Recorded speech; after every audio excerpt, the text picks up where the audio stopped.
श्री गुरुवे नमः श्रीपादराजम शरणप्रपदे। अध्याय 2। सिद्ध योग्याचे दर्शन विचित्रपुरीचा वृत्तांत।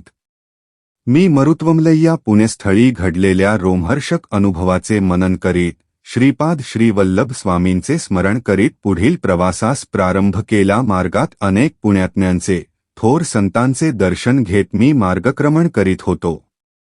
या प्रवासात आश्चर्याची गोष्ट अशी की कान्ही मागता भोजन मिळत असे। पांड्य देशातील कदंबवनात जाईपर्यंत माझ्या शरीराचे वजन क्रमाक्रमाने कमी होत होते। या प्रांतात अतिजागृत असे शिवलिंग होते। त्याचे मी दर्शन घेतले व विश्रांतीसाठी शिवालयात थोडा वेळ थांबलो। नंतर प्रवास करण्यास सुरुवात केली। मार्गात मला सिद्ध योगींद्र नावाच्या एका महान तपस्व्यांचा आश्रम लागला। मी आश्रमात जाऊन त्या महापुरुषांचे चरणी नतमस्तक झालो। त्यांनी मोठ्या वात्सल्यपूर्ण भावाने माझ्या डोक्यावर हात ठेवला आणि श्रीपाद श्रीवल्लभ दर्शन प्राप्तिरस्तु असा तोंड भरून आशीर्वाद दिला। त्यांच्या चरणस्पर्शाने माझे शरीर कापसाप्रमाणे हलके वाटू लागले होते। ते महायोगी मला म्हणाले, तू दर्शन घेतलेले ते शिवलिंग अत्यंत जागृत आहे, त्याची कथा सुद्धा मोठी रंजक आहे। देवेंद्राने आपल्या सामर्थ्याने अनेक राक्षसांना मारून टाकले, परंतु त्यांच्यातील एक राक्षस पळून गेला व त्याने महादेवाची तपस्या करण्यास सुरुवात केली। तो ध्यानस्थ असताना इंद्राने त्या राक्षसास निर्दयतेने ठार केले। त्याच्या हत्येमुळे इंद्राचे सारे तेज लोप पावले व तो निस्तेज दिसू लागला। या पापाचे क्षालन करण्यासाठी त्याने अनेक तीर्थांचे दर्शन घेतले। पांड्य देशातील कदंबवनात तो आला आणि काय आश्चर्य, तेथील शिवलिंगाच्या प्रभावामुळे तो पूर्वीसारखा कांतिमान तेजस्वी दिसू लागला। त्याला अत्यंत आनंद झाला व त्या क्षेत्राचे महात्म्य जाणून घेण्याची उत्कंठा लागली। इंद्राने ते वन मोठ्या उत्सुकतेने पाहिले। तेव्हा त्या दिव्य शिवलिंगाचे दर्शन झाले।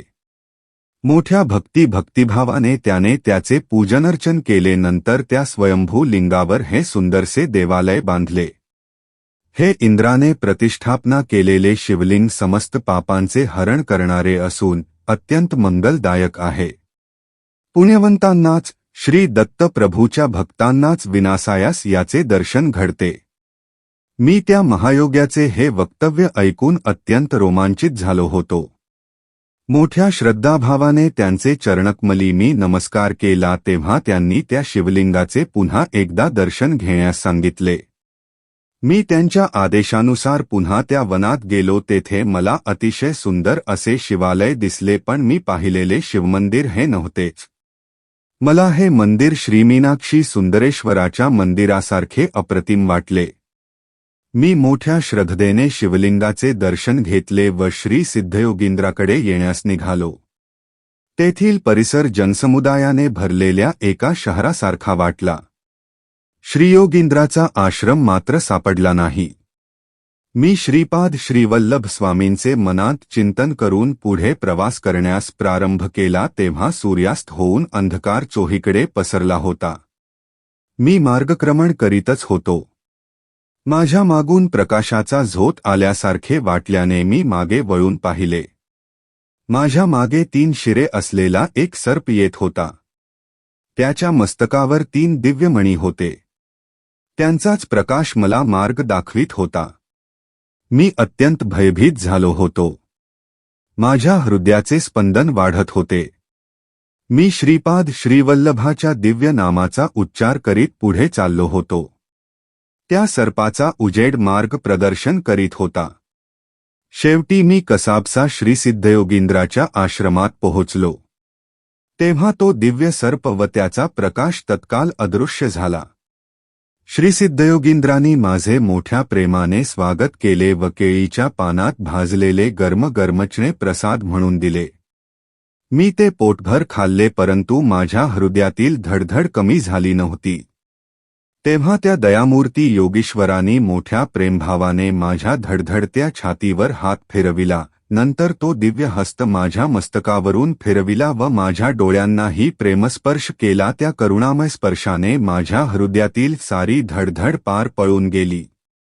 तसेच मनातील वाईट विचार, दुष्ट संकल्प बाहेर निघून जात असल्याचे जाणवले. हृदय एका अनामिक आनंदाने भरून गेले. यावेळी सिद्धयोगी म्हणाले, तू अगोदर दर्शन घेतलेले शिवलिंग आणि त्यानंतर दर्शन घेतलेले श्री सुंदरेश्वराचे मंदिर ही दोन वेगवेगळी देवालये नाहीत. तुला अशा प्रकारचा अनुभव घडवून आणावा अशी श्री दत्तात्रेयांची अनुज्ञा होती. म्हणून तुला अशी वेगवेगळी मंदिरे दाखविली. श्रीदत्ताच्या कृपाप्रसादाने काळास मागे नेऊन देवेंद्राने प्रतिस्थापना केलेली मूर्ती, त्या वेळचा परिसर तुला दाखविला. तू पाहिलेली सारी सृष्टी असे समजणे हा एक मायेचा खेळच आहे. सर्व काही चैतन्य स्वरूप आहे. श्रीदत्त प्रभूच्या केवळ संकल्पाने भविष्य वर्तमानामध्ये बदलू शकते. वर्तमान काळ भूतकाळात व भूतकाळ वर्तमानात परावर्तित होऊ शकतो. भूतकाळातील घडलेल्या साया घटना वर्तमान काळात घडत असलेल्या व भविष्यकाळी घडणाऱ्या साया घटना श्रीदत्तप्रभूच्या संकल्पानुसार घडतात. एखादी गोष्ट घडणे अथवा वेगळ्या प्रकारे घडण्यास श्रीदत्तप्रभूचा संकल्प कारणीभूत असतो. ज्या संकल्पाने सृष्टीची उत्पत्ती, स्थिती व लय होतो, त्या महासंकल्पाचे प्रणेते प्रत्यक्ष श्रीदत्तप्रभूच आहेत. तेच सगुण रूपात पीठिकापुरम या क्षेत्री श्रीपाद श्रीवल्लभ या नावाने अवतरले आहेत. तेथील लोकांनी त्यांचे सत्यस्वरूप जाणले नाही, परंतु कुरवपूर येथील मासे पकडणाऱ्या कोळी लोकांनी त्यांच्यावर नितांत श्रद्धा ठेवली व अल्पज्ञ असूनही ते स्वामींच्या कृपा प्रसादाने भवसागर आनंदाने पार करून गेले. श्रीपाद श्रीवल्लभांची कृपा संपादन करण्यासाठी आपल्यातील अहंकार पूर्णपणे नाहीसा झाला पाहिजे. ज्या वेळेस आपले हृदय काम, क्रोध, लोभ, मोह, मद, मत्सर यातून मुक्त होऊन शुद्ध होईल त्यावेळी स्वामींची कृपा होण्यास मुळीच विलंब लागणार नाही. देवेंद्रांनी प्रतिष्ठापित केलेले ते शिवलिंग धनंजय नावाच्या एका व्यापायाने पाहिले. त्याने त्या शिवलिंगाचा महिमा आपल्या देशाचा राजा कुलशेखर पांड्यास सांगितला. ही शिवाज्ञाच मानून त्याने त्या मंदिराचा जीर्णोद्धार केला व तेथे एका नगराची स्थापना करून त्याला मधुरानगर असे नाव दिले. कुलशेखर याचा पुत्र मल्यध्वज आपल्या पित्याप्रमाणेच ईश्वरभक्तच होता. त्याने संतानप्राप्तीसाठी पुत्रकामेष्टी यज्ञ केला होता. त्या यज्ञकुंडातून एक 3 वर्षाची अतिशय लावण्यवती कन्या अवतरित झाली. तिला पाहून राजा व यज्ञ करणारे सारे विप्र, ऋषिगण अत्यंत आनंदित झाले. ही कन्या म्हणजेच मीनाक्षी देवी. तिचा विवाह पुढे सुंदरेश्वराबरोबर झाला. या विवाहात प्रत्यक्ष भगवान विष्णूंनी कन्यादान केले होते. लग्न सोहळा अत्यंत थाटामाटाने साजरा झाला होता. शिवाच्या जटेमधून निघालेली वेगवती नदी मधुरानगरीतून वाहत होती व तिच्या परिसरातील प्रदेश अत्यंत सुपीक होऊन निसर्गरम्य झाला होता. श्री सिद्धयोगींद्र पुढे म्हणाले, अरे बाबा, सृष्टीमधील प्रत्येक वस्तूमध्ये स्पंदन होत असते. भिन्न भिन्न प्रकारच्या स्पंदनामुळे व्यक्तीमध्ये आकर्षण तर काही मध्ये विकर्षण होते. पुण्यकर्म, उत्तम आचार आणि विचारांनी स्थूल, सूक्ष्म आणि कारण देहात पुण्यरूपी प्रकंपन होते. पाप कर्माने पापरूपी प्रकंपन होते. मनुष्याच्या पुण्याईने पुण्यशील व्यक्तीचा संग अर्थात सत्संगाची प्राप्ती होते. पुण्यस्थलांचे दर्शन घडते. पुण्यकर्मात आसक्ती वाढून पुण्याची वृद्धी होत जाते व पापांचा नाश होतो. या सर्वांचे फलस्वरूप म्हणून श्रीदत्त प्रभूवर भक्ती जडते. अरे बाबा शंकर भट्टा, तुझ्यावर श्री श्रीपाद वल्लभांची अपार कृपा असल्यामुळेच तू येथे येऊ शकलास. माझ्या सद्भाग्याचे मलाच आश्चर्य वाटत होते. श्री श्रीपाद श्रीवल्लभांच्या दर्शनाची तळमळ दर क्षणी वाढत होती. केव्हा एकदा कुरवपुरी जाऊन श्रींच्या चरणी नतमस्तक होईन असे झाले होते. अशा स्थितीतच मला निद्रा लागली होती. दुसऱ्या दिवशी सकाळी उठलो तर आश्चर्याचा धक्काच बसला. मी एका उंचशा टेकडीवरील पिंपळाच्या झाडाखाली होतो. जवळपास कोणी माणसे नव्हती. मी रात्री ज्या श्री सिद्धयोगींद्रांच्या आश्रमात राहिलो होतो, तो आश्रम दिसत नव्हता. मला वाटले रात्रभर ज्या आश्रमात राहिलो श्री सिद्धयोगीच्या वचनामृताचा आस्वाद घेतला, तो एक भ्रम होता काय? असे नाना विकल्प मनात येऊ लागले तेव्हा मी आपले सामान आवरून घेऊन पुन्हा प्रवास सुरू केला. सकाळी निघालेला दुपार झाली तरी चालतच होतो.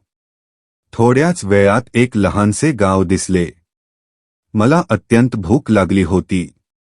मी ब्राह्मणांच्या शिवाय इतर कोणाचे घरी अन्न ग्रहण करीत नसे. त्या गावात एकही ब्राह्मण नव्हता. ते एक गिरिजन लोकांचे गाव होते. त्यांचा मुख्यमंत्री जवळ आला व म्हणाला, आमच्या गावात कोणीही ब्राह्मण नाही. आम्ही तुला फळे व मध देतो. त्याप्रमाणे त्या वृद्ध गृहस्थाने मला फळ व मध आणून दिले. मी ते खाणार एवढ्यात एक कावळा उडत आला आणि माझ्या डोक्यावर येऊन बसला व चोंचीने डोक्यास इजा करू लागला. मी त्याला हाकलण्याचे खूप प्रयत्न केले परंतु व्यर्थ गेले. तेवढ्यात बाजूस असलेल्या झाडावरून एकदम 4-5 कावळे आले. ते माझ्या हातावर, खांद्यावर बसून चोंचीने हातापायांना जखमा करू लागले. मी तेथून फळे, मध टाकून पळालो. तो वृद्ध गृहस्थ म्हणत होता, मी कोणा सिद्ध पुरुषाची निंदा केली असेल त्यामुळे हा कावळ्यांचा त्रास भोगावा लागला. मला आठवले, मी त्या सिद्धयोगींद्राबद्दल मनात शंका घेतली होती. त्याच अपराधाची ही शिक्षा होती. माझे शरीर रक्तबंबाळ झाले होते. मी पळत होतो, कावळे पाठलाग करीतच होते.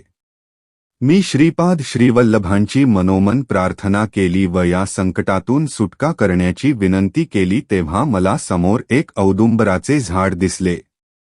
मी त्या झाडाखाली विश्रांतीसाठी बसलो. त्यावेळी मला जाणवले की माझ्या शरीरातून एक प्रकारचा दुर्गंध येत आहे. त्या वासामुळे जवळपास असलेल्या वारुळातून सर्प बाहेर आले आणि दंश करण्यास सुरुवात केली. त्यांच्या त्या विषाने मी मृतप्राय झालो.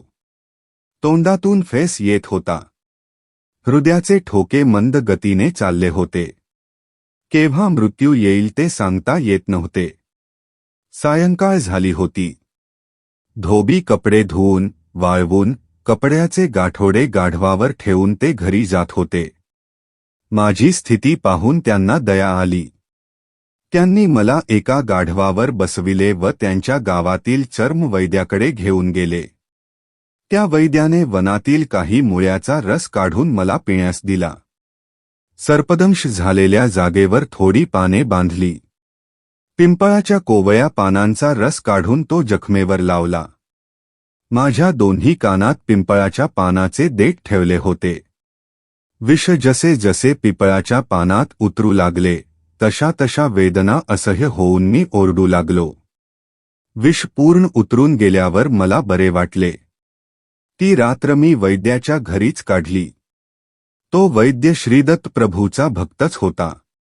तो रात्रीच्या वेळी आपल्या कुटुंबियांसह मधुर आवाजात दत्तप्रभूंचे भजन गात होता. मी पलंगावर निजलो होतो. त्यांच्या त्या रसभरीत कीर्तनगायनाने माझे हृदय श्रीदत्त प्रभूच्या अनुकंपेने भरून आले होते. त्या वैद्याने केलेल्या उपचारांनी मी पूर्ण बरा झालो होतो.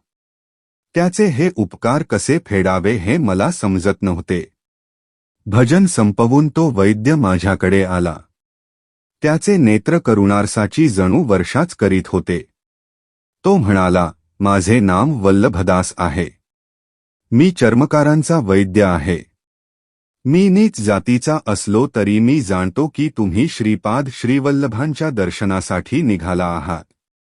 तुम्हाला कावळ्याकडून त्रास झाला व सर्पदंश का झाला ते सुद्धा मला माहीत आहे.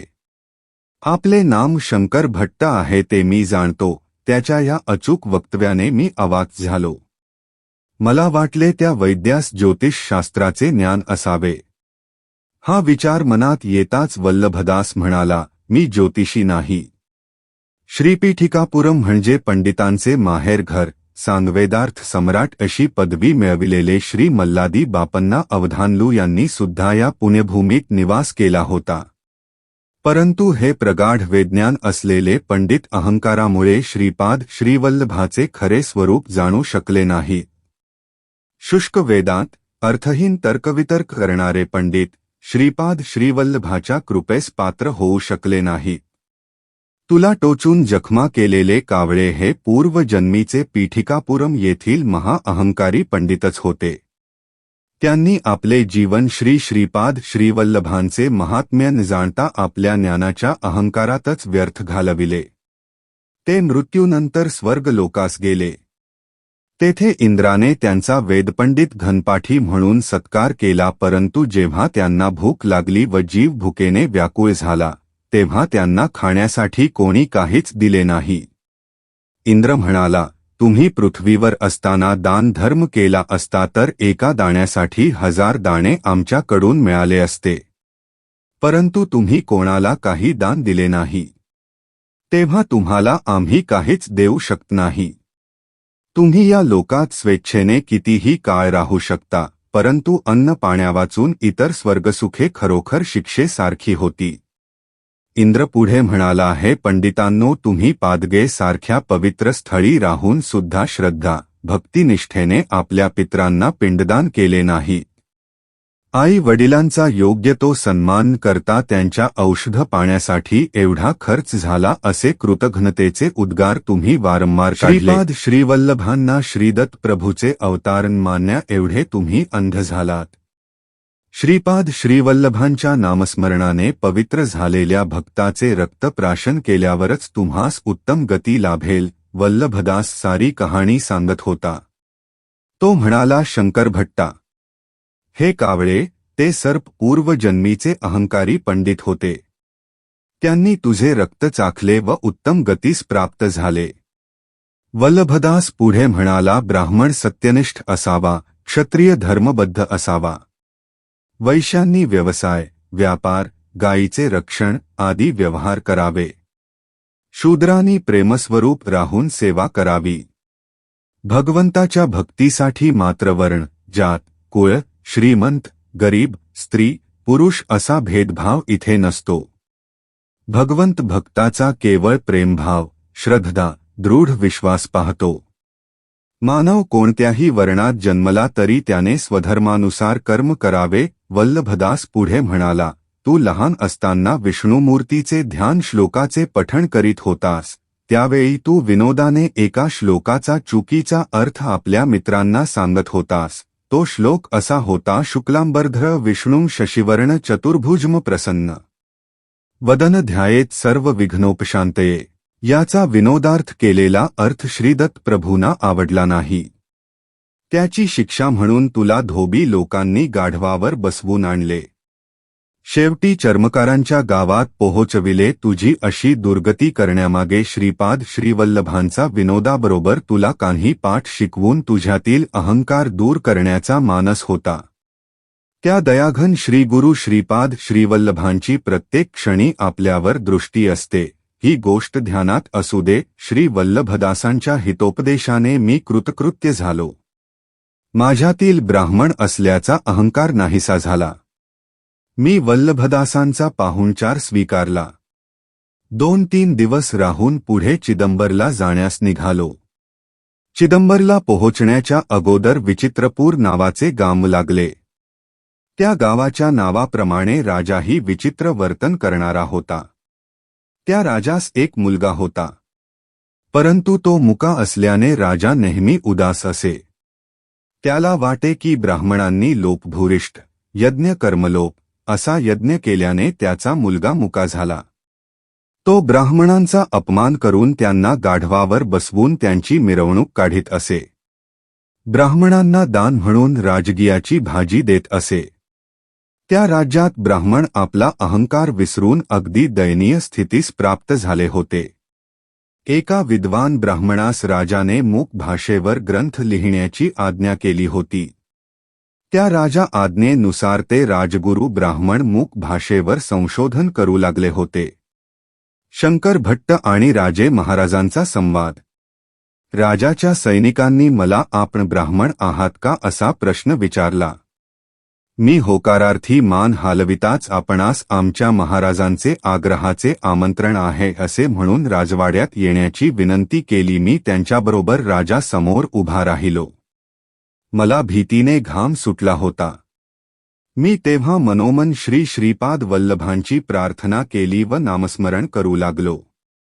राजाने मला पहिला प्रश्न विचारला, तेवढ्यास एवढे तर एवढ्याला किती होईल? मी गंभीरपणे उत्तर दिले, एवढ्याला एवढेच. माझ्या उत्तराने राजाला आश्चर्य वाटले व तो म्हणाला, महात्मा, आपण मोठे पंडित आहात. आपल्या दर्शनाने मी धन्य झालो. राजाने आपल्या पूर्वजन्मातील आठवणी सांगण्यास सुरुवात केली. तो त्या जन्मी एक ब्राह्मण होता. त्याच्या घरी राजगिरा पिकत असे. ती भाजी तो सर्वांना मुक्तहस्ताने देत असे. त्याच्या सहाध्यायी ब्राह्मणाकडून यजमानांच्या घरी पूजा, अर्चा, अभिषेक आदी करवून घेत. यजमानांनी दिलेली दक्षिणा मात्र स्वतः घेऊन अगदी अल्पशी त्या गरीब ब्राह्मणास देत असत. त्यांच्या घरची राजगियाची भाजी सुद्धा फुकटच घेत. कालचक्र फिरत गेले. दुसऱ्या जन्मी तो गरीब ब्राह्मण राजा म्हणून जन्मला आणि त्याला त्रास देणारे, लुबाडणारे ब्राह्मण दुसऱ्या जन्मी सुद्धा त्याच राज्यात ब्राह्मण म्हणून जन्मले. तो राजा पूर्वीच्या जन्मी दिलेल्या राजगियाच्या भाजीच्या दानाच्या कैक पट या जन्मात दान देत होता. त्याला अचाट दानाचे फळ काय मिळेल याचे उत्तर हवे होते. मी राजाला म्हणालो, महाराज, राजगियाची भाजी कितीही दान केली तरी तिच्या 100 पटीने तीच भाजी आपणास मिळेल. सध्याच्या परिस्थितीत रत्न, मणी, सोने आदी दान करणे तुझ्या हिताचे आहे. माझ्या उत्तराने राजास आनंद झाला. आता दुसरा प्रश्न मूक भाषेचा होता. राजगुरूंनी माझी परीक्षा घेण्यासाठी आपली 2 बोटे दाखवून 1 का 2 असे खुणेनेच विचारले. त्यांनी मला एकटाच आलास का सोबत कोणी आहे असा प्रश्न वाटून मी एकटाच आलो असे दर्शविण्यास 1 बोट दाखवून खुणेनेच उत्तर दिले. त्यानंतर त्यांनी 3 बोटे दाखविली. 3 संख्या पाहताच मला दत्तात्रेयांची त्रैमूर्ती आठवली. तुम्ही दत्तभक्त आहात का असा प्रश्न वाटला. मी भक्ती ही गुप्त असावी असे जाणून हाताची मूठ बंद करून दाखविली व भक्ती हा विषय अंतरंगाचा आहे असे सांगितले. नंतर राजगुरूंनी गोड पदार्थाचा, मिठाईचा भंडारच मला देत असल्याची खूण म्हणून तसे हातवारे केले, परंतु मी हाताने ते नाकारले व माझ्या जवळ असलेले पोहे पुरचुंडीतून काढून त्यांना दिले. मला गोड पदार्थापेक्षा पोहेच जास्त आवडतात. तुम्ही सुद्धा यांची चव पाहू शकता असा माझा भाव होता. माझ्या उत्तरांनी राजगुरू अतिप्रसन्न झाले आणि राजास म्हणाले, राजा हा फार मोठा पंडित आहे. हा मुक्यांच्या भाषेत सुद्धा मोठा पंडित आहे. 2 परीक्षांमध्ये तर मी सफल झालो होतो. आता तिसरी परीक्षा डोळ्यासमोर भेडसावीत होती. राजगुरूंनी सांगितले, चमक मधील श्लोक वाचून त्याचा अर्थ सांगावा. मी श्रीपाद श्रीवल्लभांचे मनोमन स्मरण करीत एक श्लोक वाचला व त्याचा अर्थ सभेस समजावून सांगितला. मी सांगितलेला अर्थ असा होता, एकाचमे म्हणजे 1, तिश्चमे म्हणजे एकाला 3 जोडले असता 4 होतात व त्यांचे वर्गमूळ 2 येते. पंचचमे म्हणजे 4त 5 मिसळल्यास 9 होतात, त्याचे वर्गमूळ 3 येते. सप्तचमेवर आलेल्या 9 मध्ये 7 मिसळल्यास 16 येतात व त्याचा वर्गमूळ 4 येतो. नवचमे म्हणजे वरील 16 संख्येत 9 मिसळले असता 25 येतात व त्याचा वर्गमूळ 5 येतो. एकादशचमे म्हणजे वरील 25 मध्ये 11 मिसळल्यास 36 येतात व त्याचे वर्गमूळ 6 येते. त्रयोदशचमे म्हणजे वरील 36 संख्येत 13 मिसळल्यास 49 येतात व त्याचे वर्गमूळ 7. पंचदशचमे म्हणजे वरील 49 संख्येत 15 मिसळले असता 64 होतात व त्याचे वर्गमूळ 8 येते. सप्तदशचमेचा अर्थ वरील 64 संख्येत 17 मिसळले असता येणारी संख्या 81 आणि त्याचे वर्गमूळ 9. नवदशचमे म्हणजे वरील 81 संख्येत 19 मिसळले असता 100 होतात व त्याचे वर्गमूळ येते 10. एकविंशतिश्चमे म्हणजे वरील 100 या संख्येत 21 मिळविल्यास संख्या 121 होते व त्याचे वर्गमूळ येते 11. त्रयोविंशतिश्चमे वरील 121 संख्येत 23 मिळविले असता 144 होतात, त्याचे वर्गमूळ येते 12. पंचविंशतिश्चमे याचा अर्थ वरील 144 संख्येत 25 मिसळले असता 169 होतात व त्याचे वर्गमूळ येते 13. सप्तविंशतिश्चमे याचा अर्थ वरील 169 मध्ये 27 मिसळले असता 196 होतात व त्याचे वर्गमूळ येते 14. नवविंशतिश्चमे म्हणजे वरील 196 मध्ये 29 मिसळल्यास 225 होतात व त्याचे वर्गमूळ 15 येते. 31चमे याचा अर्थ वरील 225 मध्ये 31 मिळविले असता 256 येतात आणि त्याचे वर्गमूळ येते 16. त्रयस्त्रिंशच्चमे म्हणजे वरील 256 मध्ये 33 मिसळले असता 289 येते, त्याचे वर्गमूळ येते 17. माझे हे प्रवचन मलाच आश्चर्यकारक वाटले. मी हे जे बोललो ते सर्व सृष्टीच्या परमाणूचे रहस्य होते. ते कणाद ऋषींना माहीत होते. परमाणूंच्या सूक्ष्म कणांच्या भेदामुळेच विविध धातूची निर्मिती होते. माझे प्रवचन दरबारातील सर्वांनाच खूप आवडले. राजाच्या सर्व प्रश्नांना समर्पक उत्तरे दिल्यामुळे व श्री श्रीपाद श्रीवल्लभांच्या कृपेने मी त्या विचित्रपूर नगरातून सुरक्षितपणे बाहेर पडलो. श्रीपाद श्रीवल्लभांचा जय जयकार असो.